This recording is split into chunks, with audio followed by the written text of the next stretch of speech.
Yeah, ladies and gentlemen, I'm very happy that you are here and you are here, Monica. We will hear something about planning community policing together, the police community partnership planning and co-construction, safer neighborhoods. I will invite Monica Diniz. She is the head, she is sociologist and the head of the Prevention, Security and International Relations of the Lisbon Municipal Police.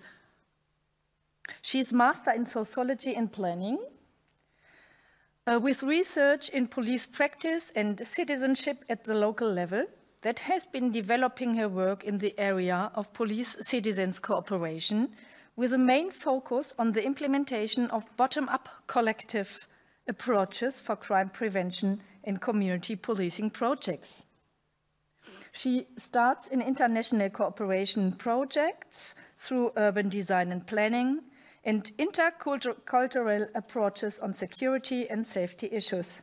She's trainer and co-author of several publications on community policing. So, Monica, please come and tell us. Thank you, Anke. Hello, everyone. Thank you so much, and thank you for the kind invitation to be here and to present you the model of community policing that we are doing in Lisbon. Is it all right, the sound? Okay. So I would like to share with you about my presentation. We'll talk about just a little brief about the Lisbon context, and then about what our participatory planning approach on community policing, and then some of the results and challenges that we are facing. So, about our context of intervention.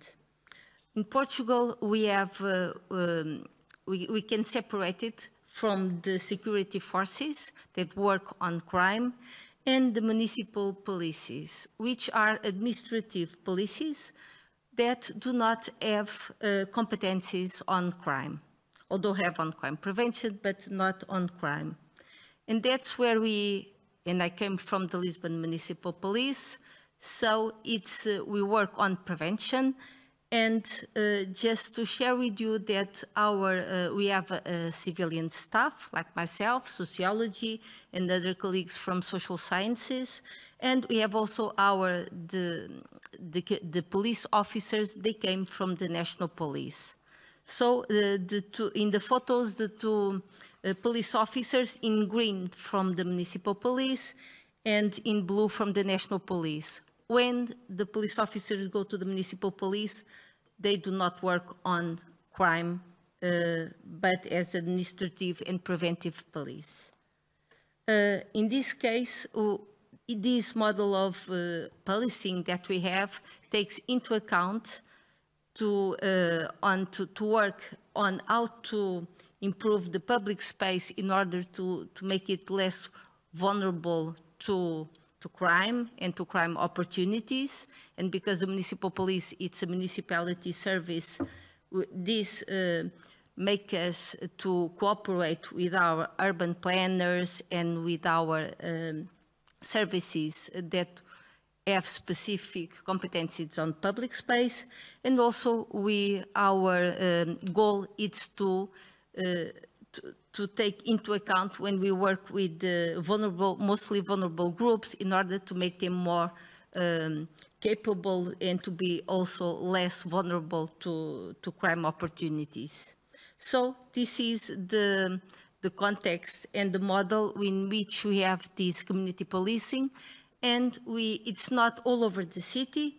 It's been built neighborhood by neighborhood. And now we have in 10 neighborhoods of the city, and we are planning different ones. So it's a model that it's being planned, and that's where we have this participatory planning approach. It's planned with the community, and it's being made like neighborhood by neighborhood. When we talk about this participatory planning approach, it means that before we have the police officers in the field, we have this partnership that we built in order to plan it. So this preventive approach recognizes that it's important this cooperation between the police and the community, but not only in the operational level, but also in this planning level, in strategic, to know what are the needs of the community, of the population, in order to make it and adapt the policing to that specific neighborhoods. For that, we can take into account 3 levels of partnerships and actors that work on security and safety issues. We have the community level with the residents and the institutions that intervene in that particular areas. We have what we call security partnerships with different stakeholders that work on the continuous basis with the municipal police. And we have also inside the police organization, both this prevention team from social sciences background and police officers. So there are different levels of knowledge, different experience, different points of view in order to adapt the policing to a specific neighborhood. And for that, we have been developing these 4 stages on the planning, participatory planning approach, which we have been developing with our own partners. We started in one neighborhood in Lisbon. It's called Alta de Lisboa. It's in the north side of the city. And with those partners, we started to make a pilot about how could we, the police and with the community, before we have the police officers in the field, how could we prepare the field and prepare things in order to make it more efficient, the policing. So these 4 stages, I'm going to present you. The first step, it's about how to build first participatory, in this participatory planning approach, how to build a partnership. We call it security groups, and sometimes, more lately, sometimes we call it also security prevention and security groups, to also to take into account the importance of prevention. Because in Portugal, for security, we don't have the same, it's the same word for security and safety. We say it's segurança, which means sometimes it can have a more security aspect, but what we meant by this approach, it's also the co-production with citizens and institutions on security and safety issues. So the prevention word, it's important also to be addressed. So what we start first is having these partnerships. Sometimes we have already community groups working, different institutions and partners in the field, and we address who would like to start this approach. If we start with a pilot, then afterwards it's being the neighborhoods that are requiring to the municipal police that they would also like to have this kind of community policing. So it starts from bottom up, from community, and the first step is to build this partnership. In order for us to convene in a monthly basis, to plan it and to discuss it, how we are going to implement it. This can be the school, the participants, it can be the mediators, the healthcare center, the social center, sports organization. It depends on the neighborhood, but they are actors that work there with this mission also to improve the citizens' conditions of life in order to make that neighborhood a safer place. So this can be very different. It depends from neighborhood to neighborhood, but this is the starting point. And on a regular basis, monthly, we convene and we talk about what is the mission of this group, how are we going to work together. We set up this methodology, and then the second step, we undertake a local security diagnostic. Sometimes there is already several theses from the academia about that neighborhood or about security issues. It's not making it all over again. Sometimes it's just to see what's out there and how to convey it and to discuss it and to prepare it to the neighborhood. And then we update It can be with focus groups, with the community, could be to try to, in activities also, and to learn from community what are their expectations, what are their needs, what are the main problems that the population is concerned about. And that's what we take into account to make and to prepare this diagnostic. With all these data collected, then we move to a third stage, which is how to design the profile of the future police officers. It is important also what people expect from the police. What we have usually, it's 2 officers in one neighborhood. They are going to be designated and to be dedicated to that neighborhood. So they are going to be recognized by the name. And it's important in the selection process to take also into account what would people will concern or think they should be their profile. Sometimes it is important if it is a female officer, but sometimes it's not. It depends, again, about the community and the neighborhood where we're at. It's very different from place to place, even in the city as Lisbon. But indeed, with different stakeholders, with different problems, it is sometimes also the very different responses. And so we take also the opportunity to focus group, what would people will expect and would like to see in the officers that will go to patrol on foot that neighborhood. We take some activities in the community also to ask, and for children, for instance, what is important for you in the police officer. So, and we take into account those activities from the community to make that collection of that information.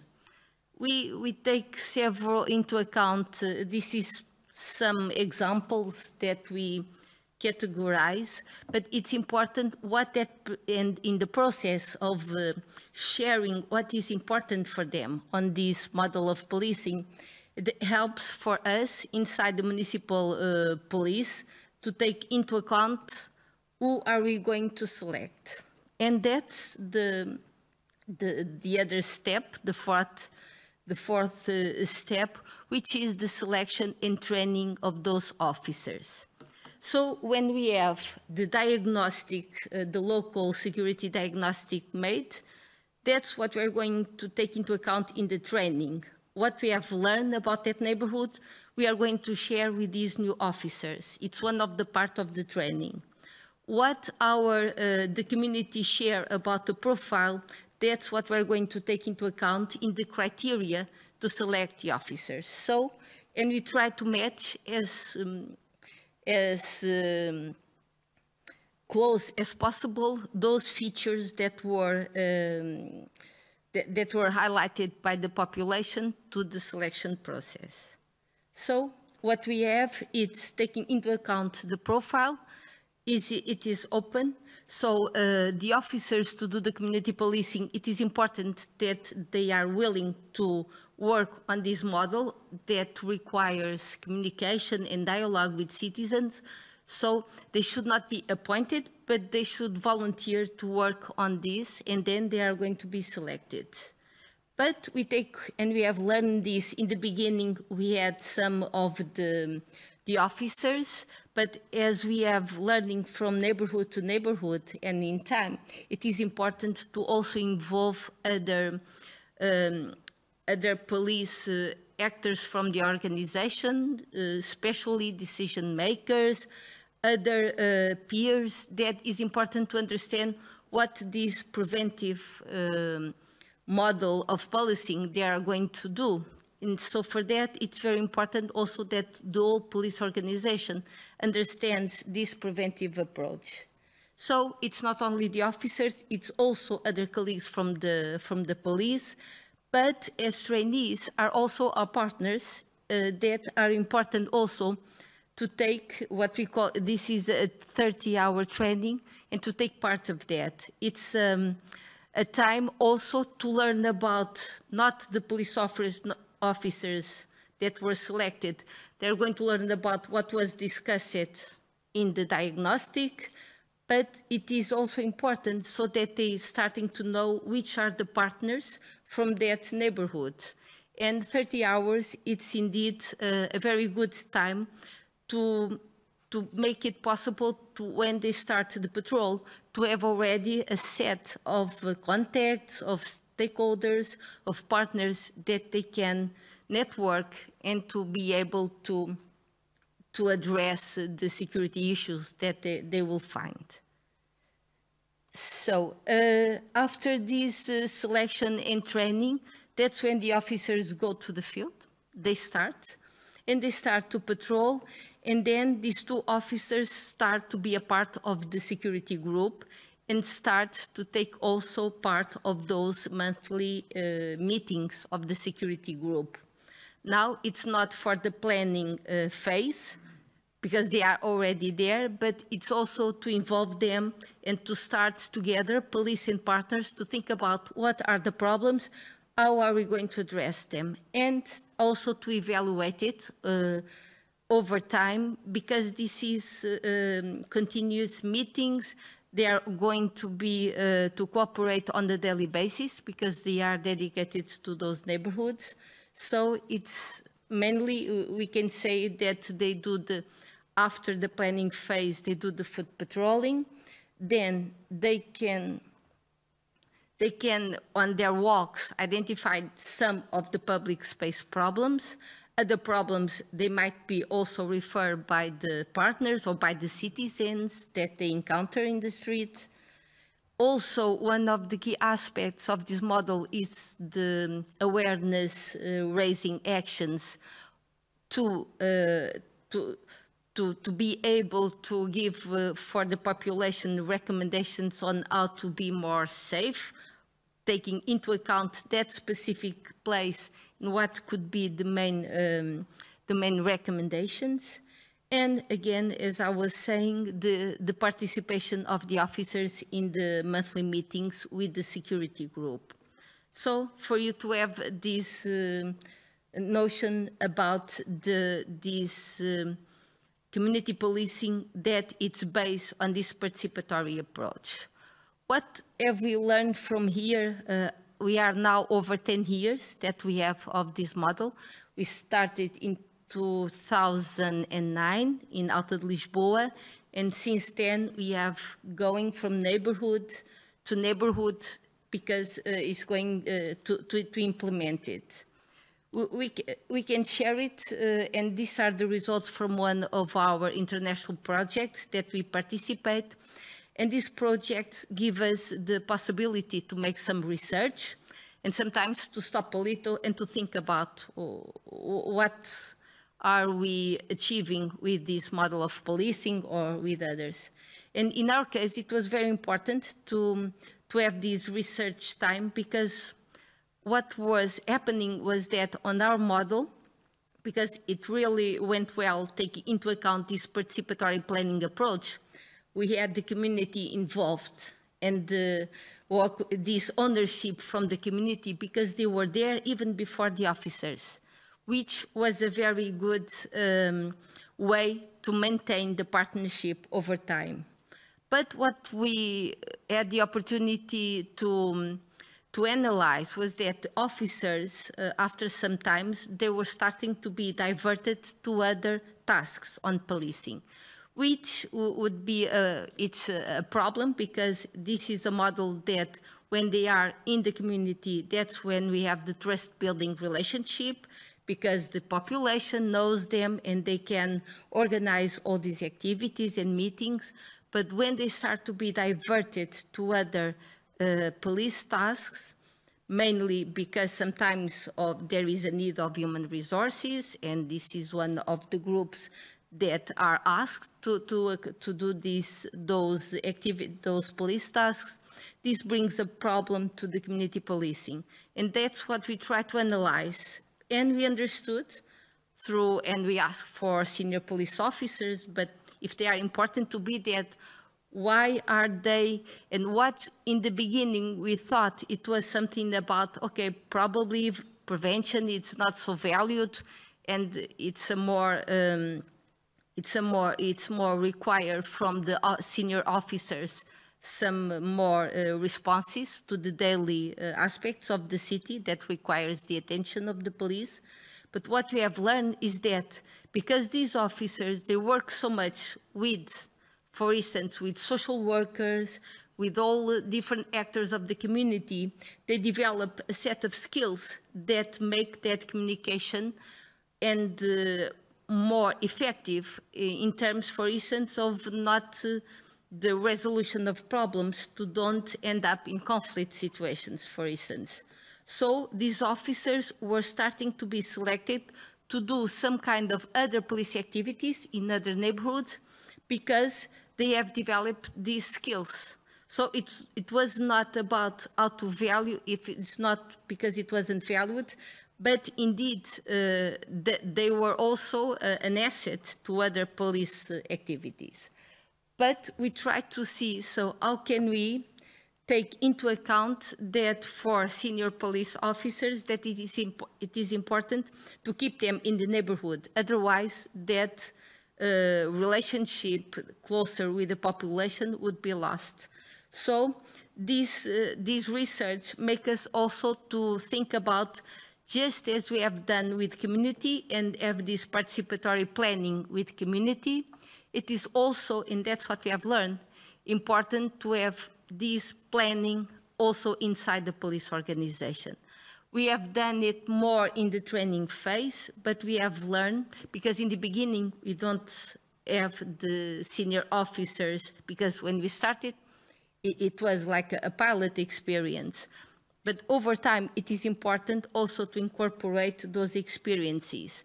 And because we're also looking at the community and how to engage, somehow we forgot also to look at the police organization itself, which also requires that engagement. It's not taken for granted. So, and sometimes it is important to step a little further away and to see also what is more close to us.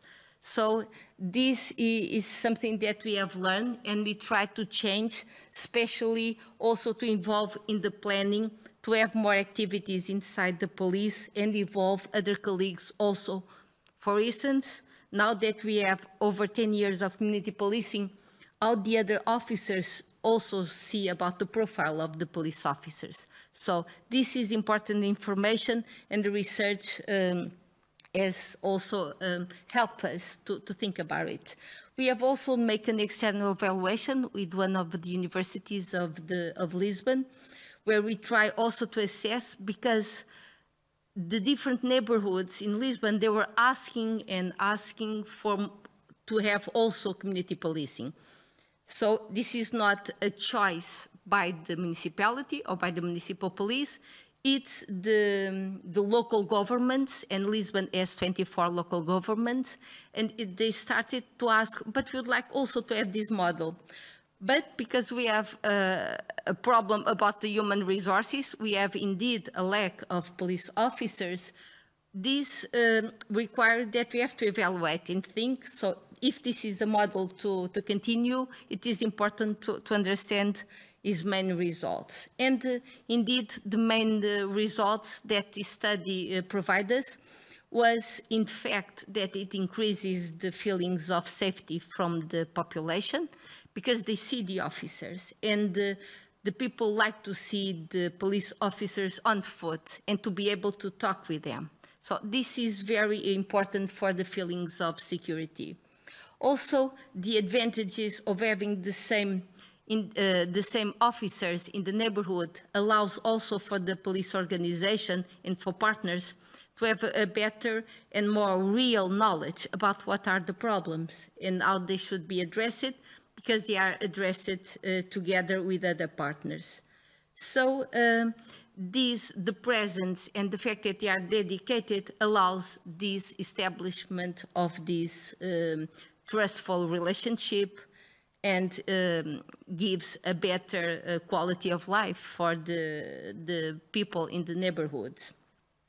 And also, one of the things that was highlighted was, because these officers, they are from the municipality, So they can have sometimes faster answers because the colleagues from the municipality that have to do with the lighting or with the green maintenance of some green areas, if there is a problem, they are able to contact them in order to address that, for instance, that public space problem. So these are some of the advantages. But there's also some challenges, which is important for the feelings of ownership of this model to have this planning phase. One of the things that it was considered, and it was that the diagnostic phase, it takes too long.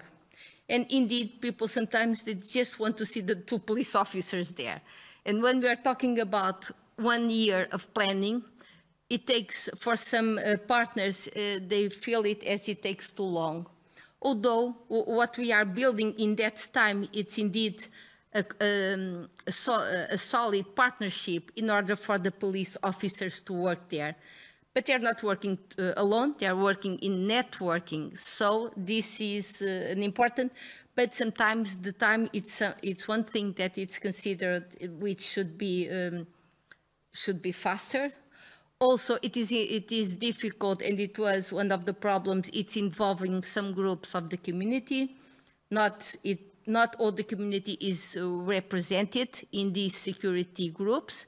And sometimes people participate in the beginning, but the difficulty sometimes it's how to maintain these partnerships over time. So it is also a constraint. Also, what I was mentioned about this trend on to have less and less police officers. In Portugal, what we are in these last years, and firstly, not so much, I would say, in the last decade, because we had some economical constraints, so all the investment in new officers, it was not make so many training courses for new officers, which is now a problem because of the aging of the officers. We are not having, it's not so much attractive profession for young people also. So this is something that we are trying to see how to address it. But this model of policing that requires communication and foot patrolling and contact, it requires also younger police officers to, so it's something that we are also trying to see how to address. And I would like just to leave you with some of these challenges, and just to say that for us, when we talk about not only local partnerships, but when we talk about these multinational, multidisciplinary networks, we talk about, I heard it also in the morning in the opening session of the Congress. Indeed, it is important to take into account also other levels and to learn from different other cities from different countries, also in order to not only at local level to share this knowledge and to how to address these new dynamics situations and challenges that we are facing, but it is important also to have this partnership that makes us also the possibility to think, to analyze and to research about what is being done and how can we improve on the better ways to address these challenges and facilitate also this understanding about the different contexts of community policing that should take into account the local aspects. But sometimes what we learn from other cities is also very inspiring to make and to address it in our own cities. And also to take into account that this development and this effective intervention within the community and society, we should never we should always take into account always also the police organization itself. It's very depending one another. When you talk about how to engage community, but how to engage within the police organization itself, for us it's been very important in order to make it, to consolidate the model and to count with all together to make it work. So thank you so much for your attention, and I'm open to questions.